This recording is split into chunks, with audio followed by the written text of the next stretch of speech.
This is Ben from Cinema Gulp, and it's my honor and privilege today to be joined here for a one-on-one conversation with film, theater, and television actor and director. You know him from many television roles, including Mitch Glender from Sons of Anarchy, Tom Halpert on The Office, and most definitely from his role as CEO Dave Brass on HBO's Oz. These days, becoming a well-established writer-director with a screenplay in particular that I want to ask him about today. Blake Robbins, it's so good to see you. Woo! Yeah, it's good to be here. Yeah, it's good talking to you too. It's been a while. We first met at Dances with Films Festival premiere of your film, The Sense of Rain and Lightning. So let's go over some of the stuff that you've been working on.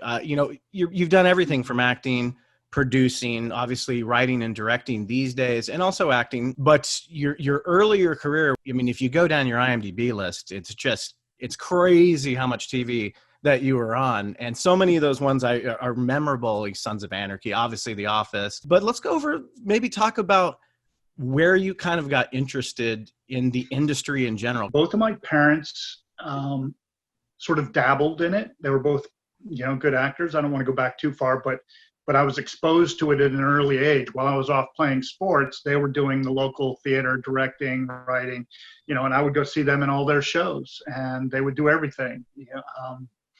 Equus, Shakespeare, I saw my dad play Hamlet, etc. So I grew up around that, and then I went off to college. I got a degree in business in the Midwest. I was a basketball player who ended up, realizing that that wasn't going to go on very long. You were good though, weren't you? You were pretty good. I was pretty good. It helped me with the role on Oz because my character was supposed to be someone who potentially could have ended up in the NBA, and I had to play against Rick Fox, who was like playing against a refrigerator. I just couldn't even. I put my arm on him and I couldn't even move him. I had done a little bit of acting in college, mostly chasing a girl. She said, I'm going to go do this play, and I was like, yeah, count me in. So I did that. And when I was getting ready to graduate college, my family lived in north of Boston, and I went to school in Kansas, Wichita, Kansas. So we were going to drive all my stuff back, and I was going to follow my parents. They were going to drive, and the two cars were going to drive. And while I was driving, I was like, okay, I've got this degree in business, and what do I want to do with my life? And it was on that drive back that I sort of decided, when I get back to Boston, I'm going to start taking acting classes. And after a few years of doing that locally in Boston and doing some plays in Boston, I decided to audition for the American Academy of Dramatic Arts, got accepted, and went to the school in the early 90s. The one good thing about that program is if they sense passion or see passion, they'll give you a shot. It's not like one of those schools that where 10% of or 5% of whoever auditions gets in. I would say you have a 50-50 shot based on the numbers, but you've got to demonstrate some passion, some interest, and they'll give you a chance. The thing that happens after that is each year there's a cut. So you've gotten your opportunity, but to get into second year, you've got to be in the top half of the class or top 40%, at least in their estimation. I was drawn to theater. Theater was my first love. And then I got out and started acting. And my film school became, I'm kind of giving a little bit of a shorthand here. 8 years later, I started getting some acting work. And now this is a broad generalization, so apologize in advance for that. But in general, there's the actor who wants to know about the entire process, what everyone's doing, and is an interest in the whole. And there's the actor who's just like a racehorse and has blinders on and just wants to do their thing, just wants to be put in the gate, and know that this is my race, and doesn't want to really know about anything. That's all, white noise. That's all distraction. I find that actors fall into one of the two categories, neither better or worse. I was just one of the ones that was always interested in the whole and what everyone was doing. And in fact, before I got my first real acting job, I volunteered to help Rob Morrow make his movie. It was a volunteer. He ended up giving me some money, but it was a low budget, and he basically wore most of the hats, wrote, directed, starred in, produced. And I guess That was a passion project of his too, wasn't it? That was a passion project of his. Yeah, it ended up being called Maze. He did it with Laura Linney, and I was basically his on-set assistant. I followed him around and made sure he had everything he needed and got him to and from set. And I had workshopped with a group of actors at the Naked Angels. He came in and talked, and he told us that he was about to do this that year. And after the class, I walked up and said, "Hey, if you're willing, I will work for free for the experience of helping in whatever way you need it." Having never actually been yet, I was still taking acting classes and doing acting, but that was my first time on any real significant set. And I was there for the, pretty much the whole process. Started a week before production and went the 30 days and just shadowed him. And it was my first filmmaking lesson. Little did I know it. Yeah, what a great way to, get your feet wet and to like learn a bunch of things, just kind of like you said, shadowing someone around, because it's so much more than what people think on a technical level of what you need to do. Like you're learning all those things, where he has to be and who he has to talk to. That's a great, just throwing yourself into that too. And just terminology. Like I remember someone saying, "Get me a brick." And I was like, well, that can't be an actual brick. Looking around and going, "Hey, anyone know what a brick is?" And finding out it means a battery to a walkie-talkie, and then running and getting and then going, "Okay, where do they keep the bricks?" Now that I know what one is, and having literally like 15 minutes to figure this out. Do you use a lot of those terminologies on your sets? I don't know that I do. But I find that it matters to know what you're doing. I think as a director, it's nice to have someone, and even as an actor, to have someone who has some depth of understanding of what I have a tremendous appreciation for all departments and the specific talent that they bring to it and how important it is to.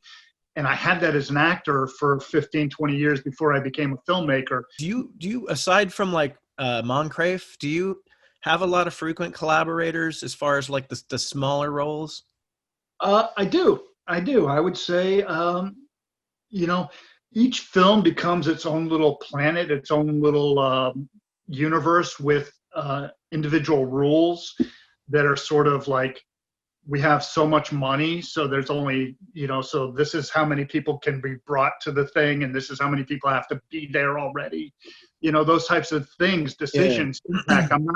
I'm not in a position where I'm, David Fincher, and I can say I want my color as my, but I've developed, there's a reason why I work with the people I do, and I would say Don Freeman has done my a lot of my post-production. He's my colorist. He's phenomenally talented. He helped me for almost no money, probably no money on the first film, and we paid him a little on the second film. And if I do another film, he'll be invited to the party. That's great. That's one value of not being a filmmaker in film school, but having been an actor and having been an actor for 20 years and create relationships, that I get to kind of pick and choose my crew from 20 years of. That's true. Who do I know and like, and who did I respond to? And Lynn Moncrief is absolutely my cinematographer, and so good. He makes movies without me, which, he should feel like he's cheating on me, but I don't know. I guess I'm not making enough movies to keep him employed all year round. But yeah, I got to talk to him for a few minutes at one of your screenings at like the ArcLight. He's super nice. Nothing against all cinematographers, because I'm not going to throw anyone under the bus, but it's rare that you find talent and nice in cinematographers together. My experience has been that, there's getting to be more nice, but generally if someone can be a jerk on a film, it's a really talented cinematographer. Yeah. So to find one that's also nice, it's a godsend, especially for me in a first film, for being my first film. I was leaning heavily on him to kind of protect me from all the stuff I didn't know. So to have him be nice was critical, and that was important in hiring him, not only his talent, but how great he was with a first-time filmmaker. I'm going to shift a little bit because one thing that I noticed about your acting career is that and if you started in theater, it makes a lot of sense. You're very funny. You can be a very funny actor. Wear a tie much? You're hilarious in, when things like The Office, and then you even have this kind of, I don't want to say goofiness about your Oz character, but sometimes he gets kind of played and things like that. Why, you want to go grab a couple of beers? How about a blood, piss, shit, puke cocktail, motherfucker? And obviously in Sublime, you're very serious, and there's not a lot of levity in that performance, obviously from the subject matter. Now, so you obviously know a large range of things as an actor, otherwise you wouldn't have so many roles. But as a filmmaker, have you ever thought about doing, comedies are such a hard racket, like they're just so hard to sell and stuff, but have you ever thought about that or written anything? I did. I do, and I did. Not often. I have, and we can get into this, especially when we start talking about the new script, but I am a writer of inspiration, which to me is unique to, there are writers who are professional writers, and they may have their, like any artist, they may have their strength, their lane. Do you know what I mean? Like, yeah. They're going to drive their lane, and that's where they excel. And everyone wants to do something else. I've been very lucky as an actor to be perceived uniquely by different people who cast me. Sometimes I'm very blue collar, sometimes I'm very white collar.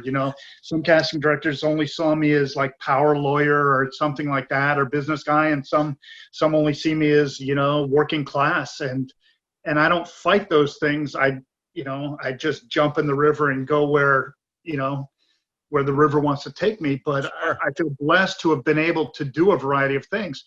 Now, as a writer, most of the inspiration I get is pretty dark. And I don't question that. But I would like to, as a filmmaker, address comedies. Speaking of dark, let's jump into really quickly. Your first film as a director was The Sublime and Beautiful from 2014. Really great film, real gut punch of a film. I heard that you shot that movie in 2 weeks. Is that an exaggeration? That's not an exaggeration. 12 days of shooting. Wow, that's amazing. That's quick.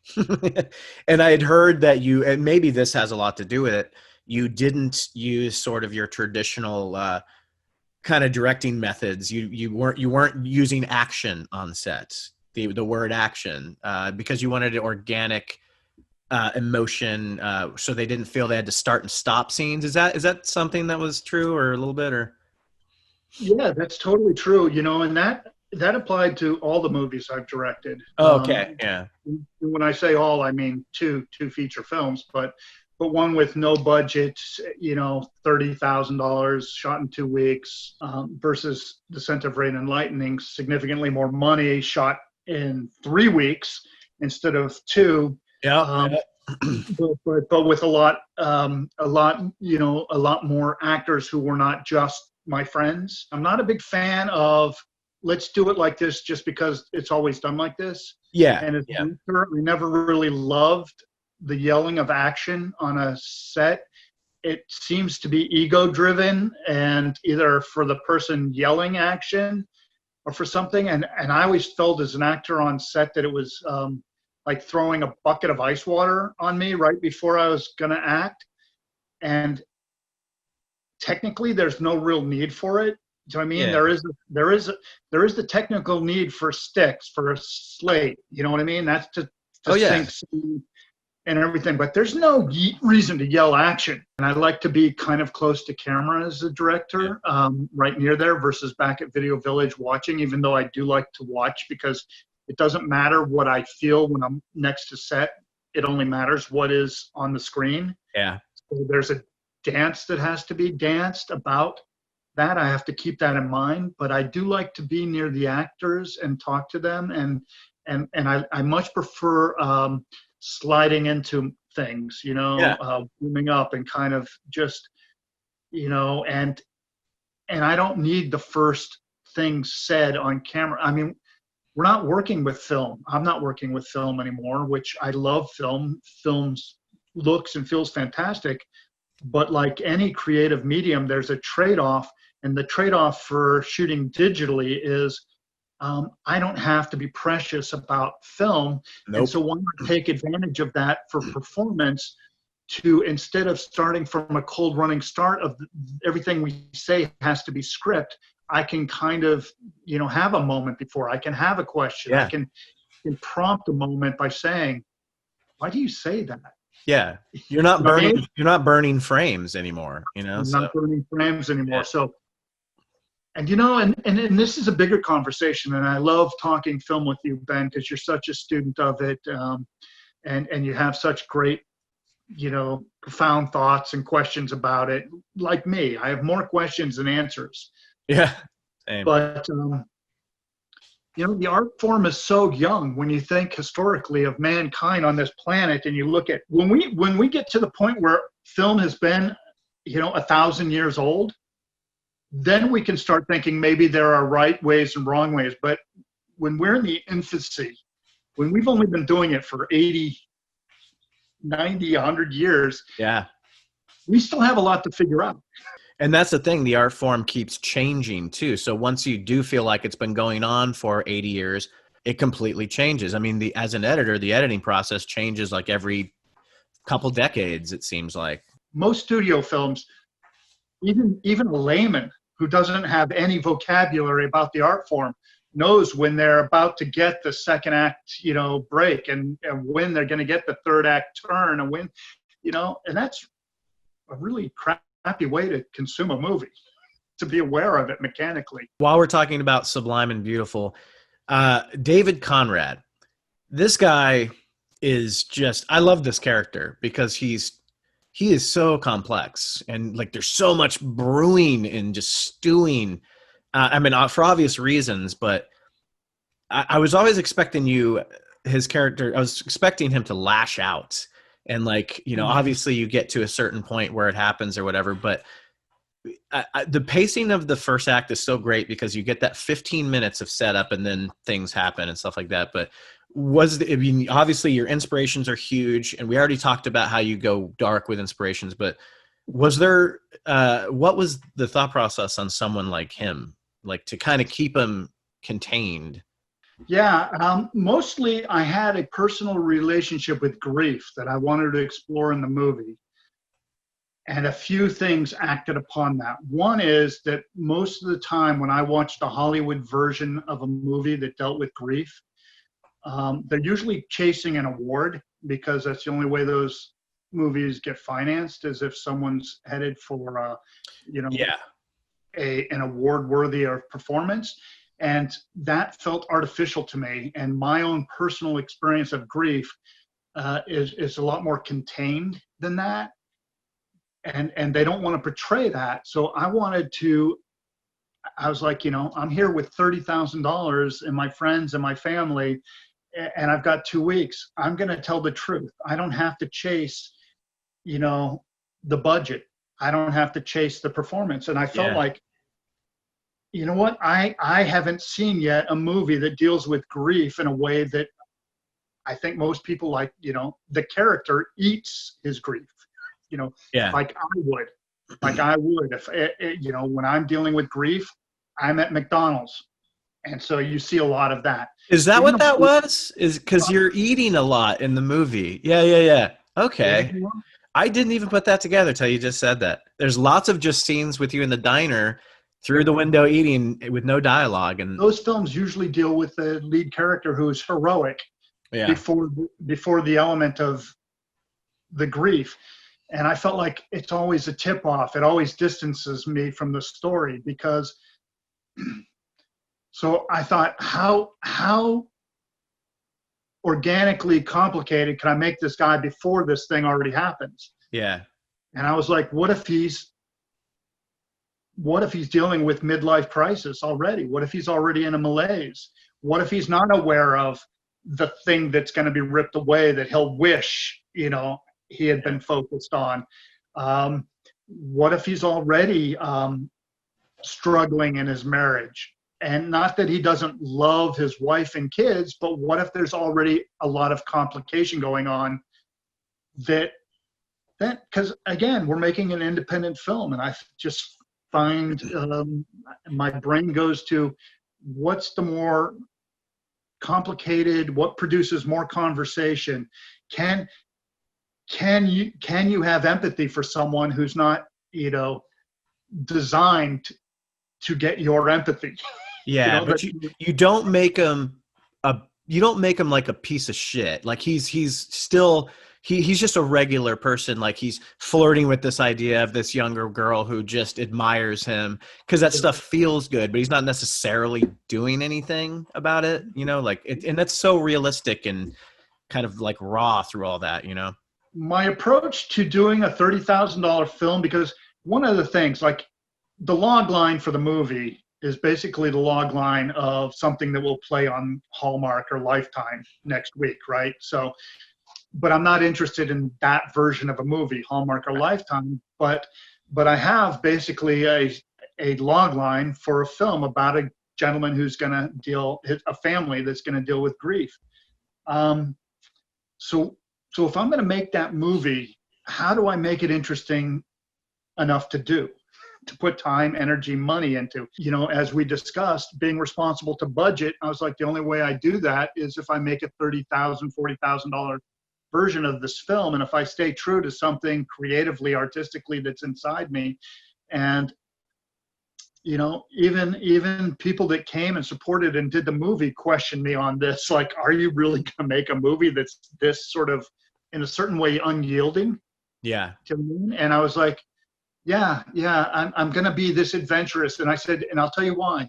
I want people who have experienced true traumatic grief to feel heard and seen when they see this movie and feel like that looks like grief I understand. It's not giving someone who's gone through that some sense of false hope that like, hey, maybe if I go talk to this person, everything will be fine in the end. Like it doesn't give you that, it doesn't give you that. And it kind of makes you go like, yeah, I never had a screening of that movie that I wasn't there where someone came up to me and said thank you. That didn't come up to me and say thank you for representing grief as I understand it, as I've experienced it. And I think that was cathartic. And truthfully, it was my prayer all the way through the process. It was that anyone who recognizes themselves with this level of grief, not the situation or the circumstances, but that level of grief, that they feel heard and seen, and they did, and that was pretty powerful for me that they did. And I thought, you know what, if I had been given $5 million, I couldn't have done that because I would have been forced to make other choices as a storyteller because I would have owed it to someone to recover these $5 million. So I would have done the other things. But with me not owing anyone $5 million, I was able to make this niche of a movie. And it was something I knew that as a performer and as a writer that I understood that I had a personal story to tell. And I'm just grateful that Slam Dance loved it and gave it and then from that, film festivals. It's funny because once we played Slam Dance and that announcement came out, I would get requests to see the film. And people would either love it and want to have it absolutely for the festival or absolutely no thank you. And I was like, yeah, that makes sense to me. I don't resist that at all. I mean, that's why I also never had a public screening that I was at that I didn't see someone walk out of it. You got to make the movie that you wanted to make, and it worked out. Was the perfect home for it and subsequently me. Yeah, and not a lot of people get to say that, where they've got something good to show people with a great product, and they're happy with it themselves, And that's going to kind of segue me to The Scent of Rain and Lightning, because it still very much feels like you. I mean, that was my first taste of your work.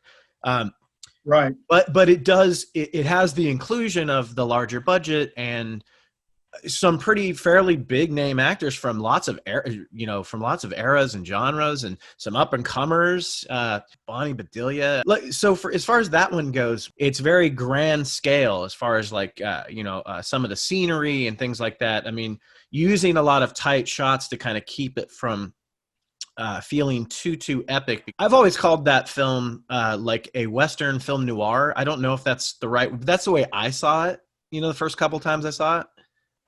I will, I think, yeah, it's a Midwestern. No, I'm sorry, Midwestern. Yeah. I mean, well, first of all, I was hired to make that movie by people who saw The Sublime and Beautiful and had that script. Casey and Jeff reached out to me. Casey was one of the judges for another film festival that saw The Sublime and Beautiful. And then I heard that he was a fan of the film, and I found him on social media. Anyone who's a fan of my film gets to be a friend. I'm a young, not young, but young in the business of making movies. So when I hear someone, and he had already made a film that had gone to Sundance, and I was just grateful that he responded so strongly to it. So we just started an online friendship. And then he asked me to read the script, and the script was based on a book. It was inspired by a book. So everything that I responded to it, it felt very Midwest again. And I like Midwestern films. I like them because I'm resisting Hollywood, and primarily wanting to tell stories about people that don't get their stories told. Yes. Yes. Listen, I'm all for doing a Marvel movie someday if they want to pay me Marvel money, and I'll put my spin on it, and I won't be an auteur about it, there will be elements of me because that's who I am. I think your daughter was at that premiere, and did I see your Facebook? Is that the same one that's gonna be an actress or is an actress? Yeah, Molly has started acting. She's in film school up at Santa Cruz at UC Santa Cruz. Wow. Yeah, she's got the bug. She's interested. She wants to do it, a little bit of all of it. She's interested in all of it. I'll tell you, she was up for a new TV show with the Lenny Abramson. She didn't get it, but she got a Skype call and made it pretty far in the process. She's talented. That's amazing. I've heard that these Skype auditions are really hard, because it's really hard to show. I mean, to bring it through, but that's amazing. That's funny. I mean, I think when we all met, she was just like she was your tired teenage daughter that wanted to go home because it was late. That's crazy how. Yeah. Because we talked after the film, so she had a long day by then. Oh yeah, for sure. We talked to her after the film, so yeah, she was just kind of off in the corner at that point, going, "Dad, please." And we kept you there forever. I mean, we interviewed you on the carpet, but then we shut cameras down and we talked to you for another 40 minutes. Well, you guys were so skilled in your understanding, and so interested in the depths and the specifics. And it didn't hurt that you really liked the movie a lot. When there's not a ton of money in the movie, and $2.3 million with that cast, is not a tremendous amount of money. As the businessman, but also as the director, my job is to do something that, one, nobody loses their shirt on, Yeah. I find that incredibly important, that movies get made for the right price. But with that comes some creative wiggle room.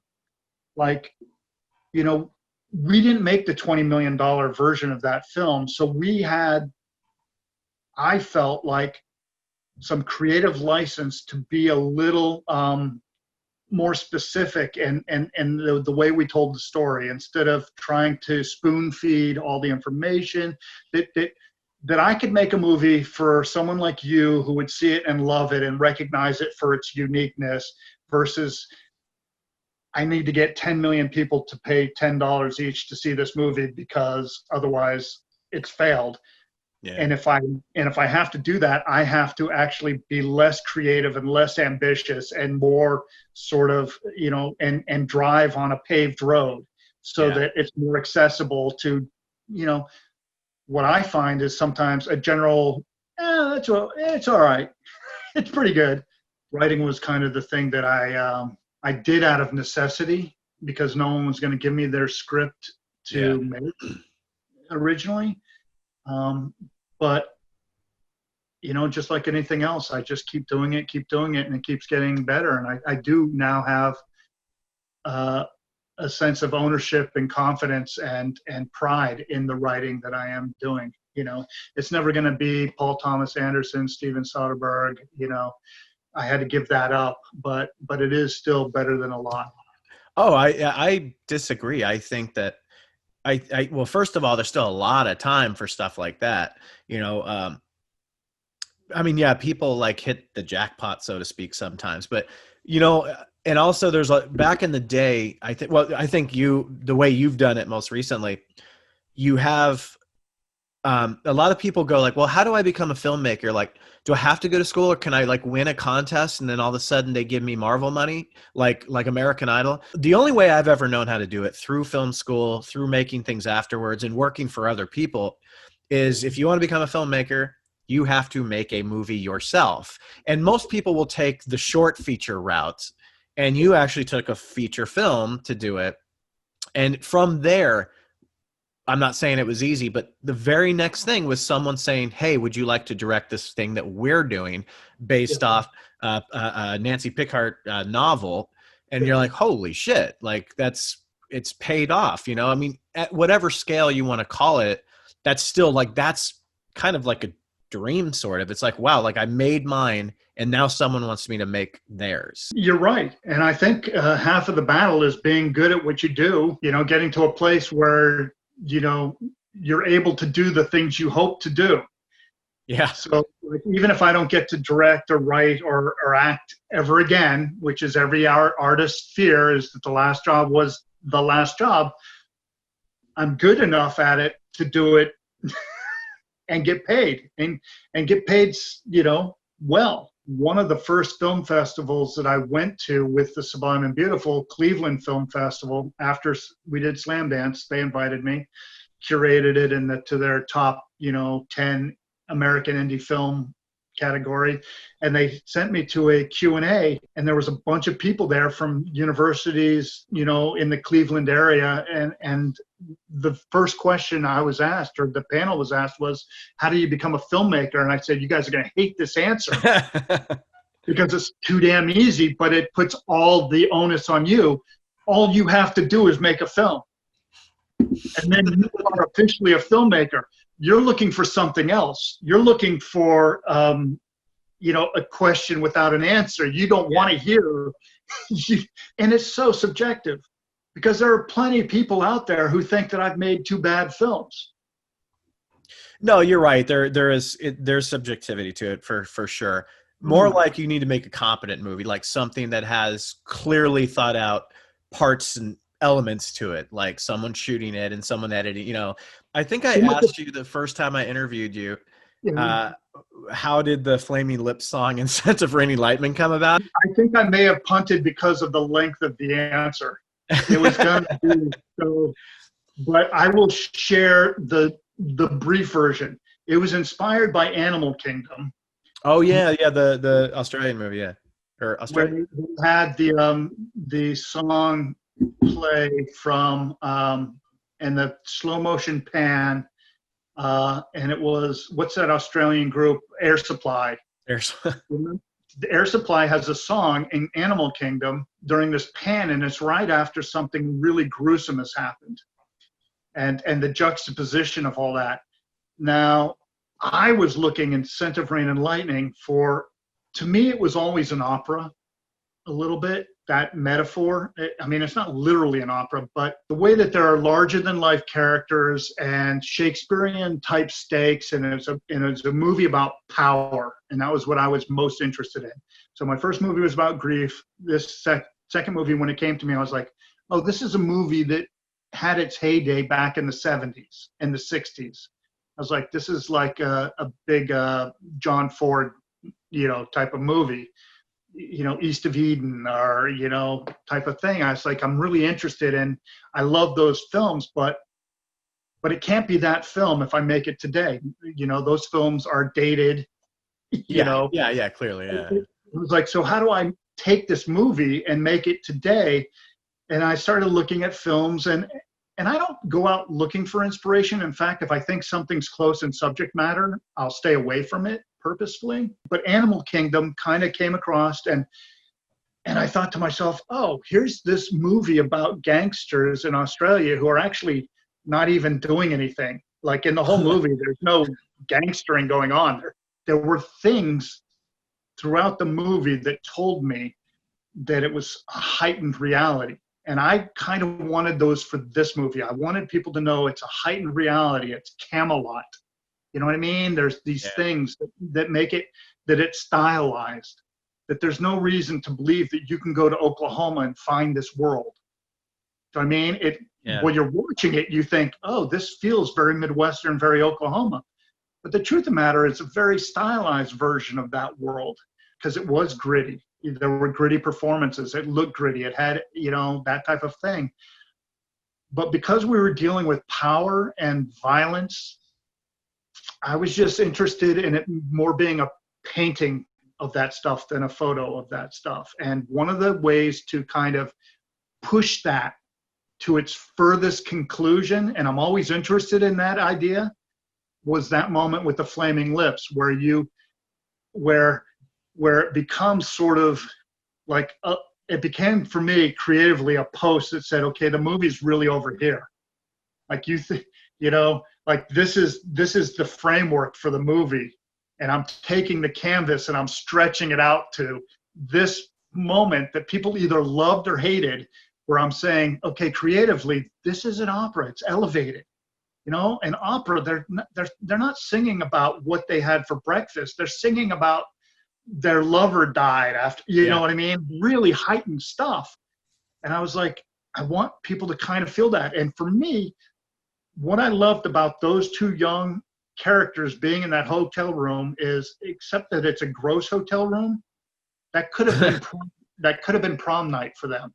That could have been two people that fell in love in high school and, you know, had an attraction, but instead they're talking about one father killed the other father. Well, I was like, well, what if this was, I mean, they're drinking, they're in a hotel, they're in their early 20s. I was like, what if this was like prom night?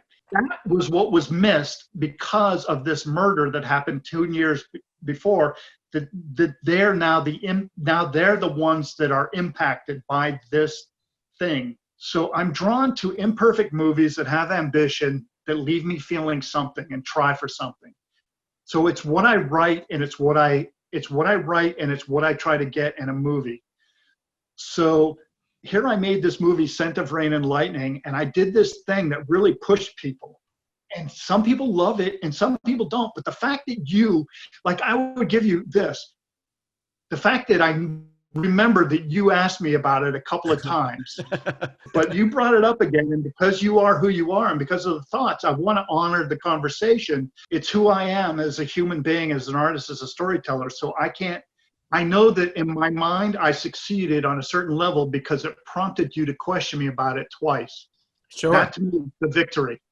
If being confused was not a legitimate artistic choice for a great movie, that movie couldn't be made. And I can barely tell you about Chinatown. I can tell you how I felt when I watched it and how but I haven't revisited in a long time. So I have to deal with that as a storyteller, that's how I do it. But I know this, I love Chinatown. Yeah, and I know it couldn't be made in today's climate because no one would tolerate that level of not understanding. You ever watch any Tom DeSillo films?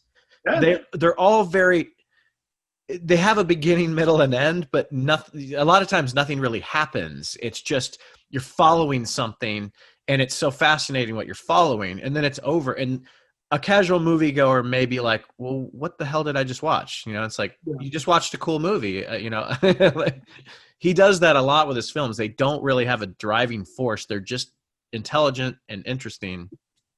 Yeah, I think of the Dardenne brothers when I think of, and I think maybe it's Dardenne brothers, with the European sensibility of this kind of a similar thing where there does feel like an innate beginning, middle, and end. But other than that, you're just, you're absorbed in these people's lives and they unfold in front of you. And if you were challenged to tell what the plot is, you'd come up with very little or next to nothing. Like the plot was, I'm thinking of L'Enfant, the child, the baby. The plot was, she has a baby, he comes back, he sells the baby to the mob, and then she's pissed and he has to go get the baby back. Plot is like, to the human body, bones, right? Yeah. Plot for the movie is like bones for the human body. You can't have a human body without bones, or if so, there's very little form. But if bones are the most interesting part of the human body to you, then I would challenge that that's the wrong way to look at a human being. So while bones are important for form and structure, it's like the least interesting, and I don't know why it's become so important to movies. Right. It is. That's why making a film yourself, like something that you write, if you have any ambition and your script is, like you say, like break the rules, like go off the tracks, do something different, trailblaze or whatever, no one is going to get past 2 pages of your script. That's, a Hollywood, they're just going to throw it away because it doesn't hit those marks right off the bat that start telling the story. Same with novels. They just toss it away if it's different, so you have to make something yourself that speaks the way that you want to make films. And then people will see the talent in there, right? I mean, that's the way I kind of look at it. Like the system is going to go like, well, where's the guns? Where's the, where's the damsel in distress? Where's the love story? And it's like, well, that's not the story I want to tell. I mean, that's what inspired this latest one, if we want to transition to where the movie came from. Yeah, I really want to get into to the script that you've written and what's going on with that. Currently called In the Lake of Fire, which is a religious reference to hell. The plot, the story, which is pretty straightforward, is a young girl who any reasonable person would want her to have the choice of of being able to get an abortion or not, based on the circumstances of how she ended up pregnant. I think would not deny her right to choose. Do you know what I mean? Which is a politically loaded thing, which I'm playing with here, which is, I'll tell you the inspiration. And I wrote this during COVID. I sat down and started writing literally weeks after, within a week of the stay-at-home order. And part of it was, as a creative person, what do you do when everything else is taken away from you? Luckily, I have writing and I had some ideas. But I would say earlier in the year, I saw a Rachel Maddow episode where she was talking about what was going on in Kansas with regard to the situation for abortions, their access, the hoops that they have to, because it's become so politicized.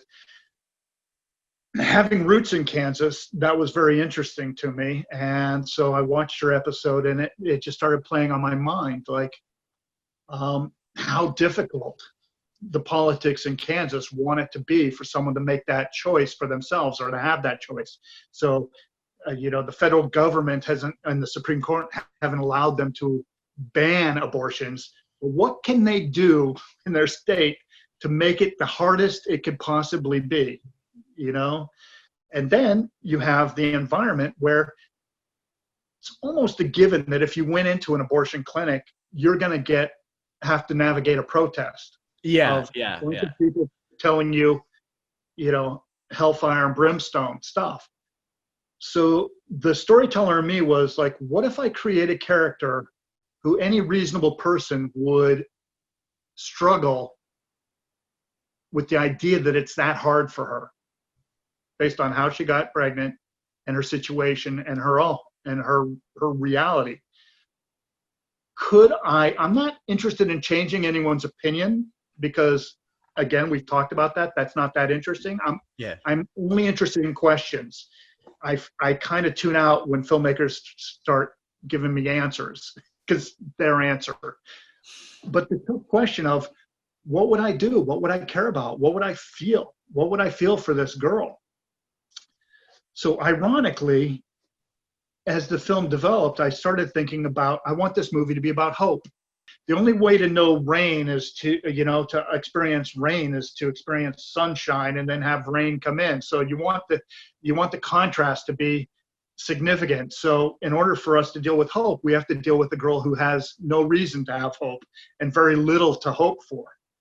Do you know what I mean? That's juxtaposition. And so I introduced another character who happens to be a special needs older character I wrote the role for myself because that's just how I write, but I'm not going to play it because the economics of wanting to direct my own movie and wanting to do it for a certain budget, like I can't do this movie, and I could do it. I don't want to do it for $35,000-$40,000, and that's the reality of me playing the lead special needs janitor in this movie. But I wrote it with my voice, for me and my skill set and what I could do. So we have this janitor, and he brings hope to her situation. He helps her. He ends up assisting her to navigate this need to get to this abortion clinic and have this abortion. So In the Lake of Fire is basically, she's living hell on earth, her existence with this situation. So that's where the title came from. Huh. So my normal process would be to send it around to a handful of people that I know and have contemporaries and friends and people who've worked with me and people I know who've read my scripts and kind of get what I do. But because I didn't feel comfortable in a COVID reality of, I knew everyone was in their own specific, it was like nothing before. Like, yeah, I didn't know where I would be meeting them early on in COVID, like whether they would have job insecurity, other pressures, everyone was so out of their typical realm. I didn't want to run around trying to get feedback on a script, not knowing if people whereas I threw myself into writing, I was like, some people have just hunkered down and decided not to do anything or just getting through the day, and they don't want to see that I'm out writing a script. I didn't know where I was going to be meeting anyone. So I was like, you know what I'm going to do? One, when I read it, I felt very confident in it, which I don't always. I was like, okay, it's like what we talked about. I thought, people may not like this, but they're definitely going to think this guy can write. You know what I mean? They may not respond to it, but they're not going to think this guy can't write. And that was a nice place to feel as a writer who is, again, untrained, just coming from my own intuition, my own instincts, my own built-in, school of writing, which is just doing it and doing it and doing it and doing it and picking things up along the way and the process of doing. I was like, but I looked at it, I was like, this is pretty good. This is pretty good. Well, and so clearly people think so because it's been put on this Hollywood blacklist, so to speak, right? Like, tell them about what's going on with that in this script. Yeah, I put it on the blacklist website, which is adjacent to the blacklist that goes around Hollywood every year. Yeah. Where producers and readers and Hollywood influencers pick their favorite scripts and rate them. The website's run by the same person that started the original blacklist. It's a place where you can get, for a fee, I think it's $75, you can get feedback, and your film script gets coverage. It gets written up, and they pre-select these people from the Hollywood community who are available to give this feedback. And the beauty of it is, or part of the beauty is, they do it a lot. This is their profession, but they have no dog in the fight. And the website is notoriously known for really harsh criticism. That's what I've heard. Yeah, that's kind of the point, sort of, right? Like, kind of. Yeah, I think, giving it to the screenwriter is part of. They're like, don't come in here if it's like Fight Club. Don't come in here unless you're ready. But yours has been moving up the ranks as of recent, right? Mine this year, I submitted an early draft, man. I submitted a draft that was like 68 pages, and the feedback was like, "Where's the rest of the movie?" Whoa! And all that. I mean, So I took all this feedback that I was getting, and some I responded to, some I didn't. But I've now, and also if your film scores a certain score, you'll get free feedback, so you don't have to pay for all of it. But my film, that script has, it's been rated as one of the top scripts ever since it went on there in the different categories, in coming of age, in a teen movie, in a rated R movie. It's almost weekly on their top list. And I think the overall score is like a 6.4. This is how hard the screening is. Yeah. And it's rated. I checked it out. There's like 4,300 at any given time, give or take 100 or 200 scripts. But this year there's been, and it's more than usual because of COVID, there's been more screenwriting and more scripts posted. Mine has been scored in the top, anywhere from 47, number 47, highest scored. So it puts it in like the top 1.5%. That is so awesome. Earlier today, I said, I'm going to be doing this podcast, and you absolutely cannot be coming in. I think that was an invitation to come in. Apparently, you're not the only one who thought it was an invitation. Yeah, exactly. But this is the most important hat I wear, so this is my reality. I tried to write a movie with this kid in it. The other day, he comes in, he goes, "Oh, that character has my name. Am I in that movie?" I was like, "I just stole your name. I made the guy Dr. Cooper." You know, one thing I love about directing is the people on set listen to me. It's just their job depends on it. Yeah, at least you can go there and get that. That's what I need. I am ready for some directing.